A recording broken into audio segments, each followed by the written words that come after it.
Hey guys, welcome back to Real Geek, and this week I'm going to be reviewing Aquaman. Now Aquaman was in development for a very long time. A lot of people were just waiting for some kind of Aquaman to be coming out. In the beginning, when we saw Aquaman and Batman v Superman, it was like a small teaser. We were all pretty pumped up about it. We were like, oh man, Aquaman, finally get to see something about Aquaman. And then when we saw him in Justice League, he was pretty cool. I mean, I know Aquaman's been kind of the butt end of a lot of jokes in the past few decades, in comics and just in pop culture. When the trailer was released for Aquaman, a lot of people were saying this might be better than we thought. A lot of people were putting up their guard so they won't be disappointed. But I have to say, the trailers were good. And then finally, we saw the last trailer when we saw Aquaman in his actual full-on comic book suit, the gold and green. Honestly, this is it. This might be the saving grace for the DCEU. This might be what the DCEU might need.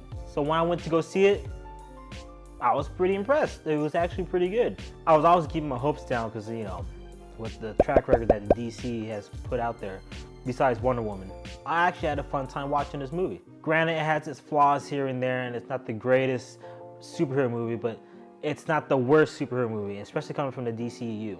Now, coming from director James Wan, who's mostly known for doing horror movies like The Conjuring and a lot of other horror movies, he actually did a pretty good job. A lot of people forget he did Furious 7, which was also a good movie. But James Wan is mostly known for horror. And going to the other spectrum of this genre, he actually did a pretty good job. I commend him for it. Jason Momoa plays Arthur Curry, also known as Aquaman. And also we have Mira, who's played by Amber Heard. Now Patrick Wilson plays the antagonist Ocean Master, who's also Aquaman's half-brother. Now the other antagonist in the movie, it shows the origins of Black Manta. Now, as we know, Black Manta is one of Aquaman's arch enemies. It was fun seeing Black Manta fighting against Aquaman on the screen. How the movie follows through, it leaves it up for a sequel, obviously. And it's safe to say Black Manta is going to be the main antagonist in the next movie. Nicole Kidman plays Atlantia, who's Aquaman's mother. And a surprise to me, I totally did not know, but Dolph Lundgren is in this movie. He plays as King Nereus, Mira's father. I kept on looking at the character and I'm like, he looks very familiar. Now from beginning to end, Aquaman is a very fun movie. I'm going to say this a lot because it's a fun movie to watch.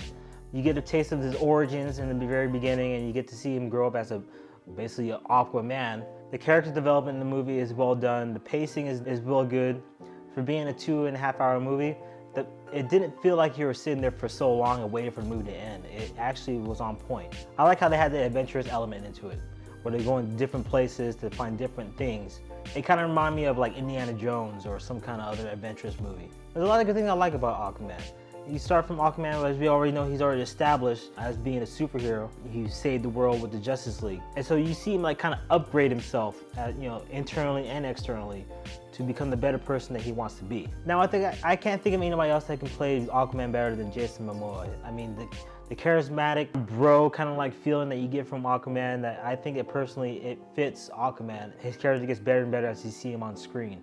Now, I had a friend of mine that said that this movie kind of compares to Thor Ragnarok 3. In a way, it kind of does, but also it doesn't. And the way I say it doesn't because Aquaman is fun, but Thor Ragnarok 3 was funny.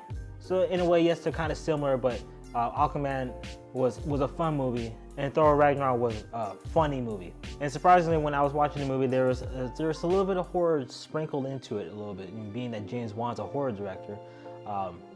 I was kind of waiting for it, like when he's gonna put something scary in the movie. Being that this is the last blockbuster movie of the whole year, Aquaman, I believe, it lives up to its hype. And the only grabs I can find from this movie is basically, it has its moments where it's traditional follow through of a plot. All in all, Aquaman was a good movie. I was surprised, I was actually excited to go see it, as the weeks and months leading up to it. It does a good job. Now, it doesn't do better than Wonder Woman, which I think is the DCEU's best movie that we have so far. I think it's up there. It's like the top 3. And I think it did a good job. So in conclusion, I'm going to give Aquaman 4 Momoas out of 5. That was Momoa. 4 Momoas. So what did you guys think of Aquaman? Have you guys seen it? Have you going to see it? Are you waiting to see it? Or are you just on the fence about seeing it? Or are you just kind of just waiting it out? Or do you think this might be DCU's best movie so far? I don't know. leave in the comments down below. And if you like the content I'm putting out, go and hit that subscribe button, hit the notification bell. I usually post a video once a week, give or take.